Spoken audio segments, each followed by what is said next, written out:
گلگت بلتستان کے انتخابات پاکستان سے الگ کیوں ہوتے ہیں؟ کیا گلگت بلتستان پاکستان کا حصہ نہیں؟ آج ہم ایک ایسے سوال پر بات کریں گے جو اکثر پاکستانیوں کے ذہن میں آتا ہے۔ آخر گلگت بلتستان کے انتخابات پاکستان کے عام انتخابات سے الگ کیوں ہوتے ہیں؟ اور کیا اس کا مطلب یہ ہے کہ گلگت بلتستان پاکستان کا حصہ نہیں؟ اس سوال کا جواب جاننے کے لیے ہمیں تاریخ، قانون اور آئینی حیثیت کو سمجھنا ہوگا۔ سب سے پہلے ایک بات واضح کر دوں کہ گلگت بلتستان پاکستان کے زیر انتظام علاقہ ہے۔ وہاں پاکستانی کرنسی چلتی ہے، پاکستانی پاسپورٹ استعمال ہوتے ہیں، پاکستانی ادارے کام کرتے ہیں، پاکستانی عدالتیں اور انتظامیہ موجود ہے اور پاکستان کی مسلح افواج اس علاقے کا دفاع کرتی ہے۔ گلگت بلتستان کے عوام بھی خود کو پاکستانی سمجھتے ہیں اور پاکستان کے ساتھ اپنی وابستگی کا بارہا اظہار کر چکے ہیں۔ اب سوال یہ ہے کہ اگر یہ پاکستان کے زیر انتظام علاقہ ہے تو پھر اس کے انتخابات الگ کیوں ہوتے ہیں؟ اس کا جواب 1947 کی تاریخ میں پوشیدہ ہے۔ برصغیر کی تقسیم کے وقت گلگت بلتستان ریاست جموں کشمیر کا حصہ تھا۔ 1 نومبر 1947 کو مقامی لوگوں اور گلگت اسکاؤٹس نے ڈوگر حکومت کے خلاف بغاوت کی اور اس خطے سے ڈوگر راج کا خاتمہ کر دیا۔ اس کے بعد یہ علاقہ عملی طور پر پاکستان کے انتظام میں آ گیا۔ تاہم چونکہ پورا کشمیر کا مسئلہ بعد میں بین الاقوامی سطح پر متنازع قرار پایا اور اقوام متحدہ میں بھی زیر بحث آیا، اس لیے پاکستان نے گلگت بلتستان کو اپنے دیگر صوبوں کی طرح فوری طور پر آئینی صوبہ نہیں بنایا۔ یہی وہ بنیادی وجہ ہے جس کی وجہ سے آج بھی گلگت بلتستان کی آئینی حیثیت پنجاب، سندھ، خیبر پختونخوا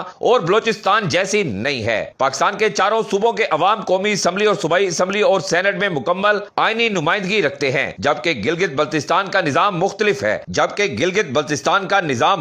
ہے۔ یہاں آئینی الگ قانون ساز اسمبلی موجود ہے جسے گلگت بلتستان اسمبلی کہا جاتا ہے۔ اس اسمبلی کے انتخابات الگ شیڈول کے تحت ہوتے ہیں اور اسی لیے گلگت بلتستان کے انتخابات بھی پاکستان کے عام انتخابات سے الگ نظر آتے ہیں۔ بعض لوگ یہ سمجھتے ہیں کہ الگ انتخابات کا مطلب یہ ہے کہ گلگت بلتستان پاکستان کا حصہ نہیں، لیکن یہ تاثر درست نہیں۔ حقیقت یہ ہے کہ گلگت بلتستان پاکستان کے زیر انتظام علاقہ ہے، تاہم اس کی آئینی حیثیت ایک عام صوبے سے مختلف ہے۔ گزشتہ کئی برسوں سے گلگت بلتستان کے عوام مکمل آئینی حقوق، قومی اسمبلی اور سینٹ میں زیادہ نمائندگی اور باقاعدہ صوبائی حیثیت کے مطالبات کرتے رہے ہیں۔ مختلف حکومتوں نے اس حوالے سے تجاویز بھی پیش کی اور اختیارات میں اضافہ بھی کیا، لیکن تاحال اسے آئین میں پاکستان کے 5ویں صوبے کا مکمل درجہ حاصل نہیں ہوا۔ لہذا اگر مختصر الفاظ میں بات کی جائے تو گلگت بلتستان کے انتخابات الگ ہونے کی وجہ یہ نہیں کہ وہ پاکستان سے باہر ہے، بلکہ اس کی وجہ اس خطے کی منفرد آئینی اور تاریخی حیثیت ہے جو مسئلہ کشمیر اور 1947 کے بعد کے سیاسی حالات سے جڑی ہوئی ہے۔